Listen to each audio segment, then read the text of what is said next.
कड़ाके की ठंड पड़ रही है। रुई वाली रजाई कंबल के साथ साथ सिंथेटिक कंबल की खपत खूब है।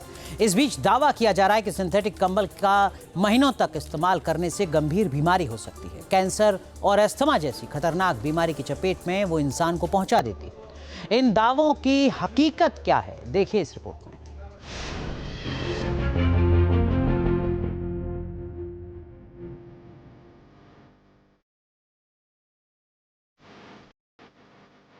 क्या सिंथेटिक कंबल बना देते हैं बीमार? क्या है पॉलिएस्टर कंबल में खतरनाक केमिकल कनेक्शन?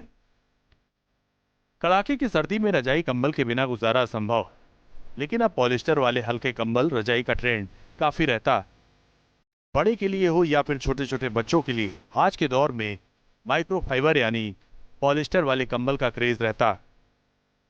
लेकिन सोशल मीडिया पर कई वीडियोस वायरल हैं, इनमें दावा किया जा रहा है कि सिंथेटिक कंबल से कैंसर, अस्थमा जैसी खतरनाक बीमारी होती है।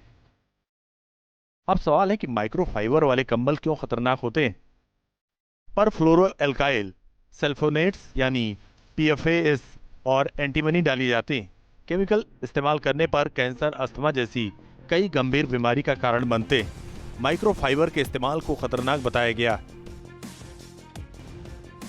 कुछ टेक्सटाइल प्रोडक्ट्स में परफ्लोरोएल्काइल सल्फोनेट्स का इस्तेमाल होता है, जो वाटर रेजिस्टेंस और स्टेन प्रूफ कोटिंग के लिए हो सकता है। ऐसे कंबल बहुत तेजी से गर्म हो जाते हैं। PFAS एक ऐसा केमिकल है जो पर्यावरण में बहुत धीरे टूटते हैं और लंबे समय तक बने रहते हैं। उनका इस्तेमाल वाटर रेजिस्टेंस, ऑयल रेजिस्टेंस और दाग प्रूफ गुणों के लिए होता है, जैसे non stick cookware, water proof कपड़े और कुछ इंडस्ट्रियल मटेरियल के लिए होता है। लेकिन ये पक्के तौर पर नहीं कहा जा सकता कि सभी पॉलिएस्टर वाले कंबल में खतरनाक परफ्लोरोएल्काइल सल्फोनेट्स का ही इस्तेमाल होता है। कई प्रोडक्ट्स में PFAS फ्री भी होते हैं। और क्या पॉलिएस्टर वाले कंबल रजाई सेहत के लिए नुकसानदायक होते हैं? इसका जवाब जानने के लिए मेडिकल एक्सपर्ट की राय देखिए। जी, बेसिकली जो रील आई है उसमें एक केमिकल का नाम यूज़ किया है जिसका नाम PFAS है, जिसको कि फॉरएवर केमिकल्स बोलते हैं। तो ये केमिकल यदि पानी में, खाने में, इन्हेलेशन में, स्किन में कांटेक्ट आए रेगुलर बेसिस पे साल दर साल 5, 10, 15 साल तक, तो कैंसर की इंसिडेंस बढ़ने की चांसेस पाई गई हैं डिफरेंट स्टडीज़ के अंदर, चाहे वो अमेरिका में हुई हैं या यूरोप में हुई हैं।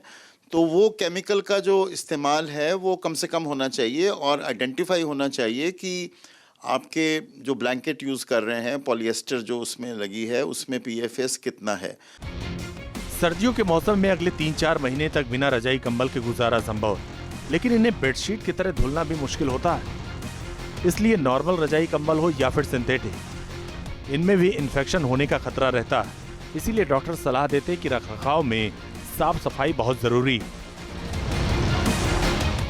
रुई प्राकृतिक होता है और इससे अलग अलग रसायन नहीं निकलते, इसीलिए आमतौर पर ये सुरक्षित माने जाते हैं। लेकिन कोई भी प्रोडक्ट, चाहे प्राकृतिक हो या फिर सिंथेटिक, धूल, बैक्टीरिया और एलर्जी का स्रोत बन ही सकते हैं अगर उनकी सफाई ना हो। Team news nation. आपके मोबाइल पर तुरंत आएगी ब्रेकिंग न्यूज। स्क्रीन पर सबसे पहले दिखेगी बड़ी खबर, देश दुनिया की हर खबर एक जगह। अब आपके मोबाइल पर तुरंत फटाफट इंस्टॉल कीजिए न्यूज़ नेशन ऐप और रखिए खुद को अपडेट।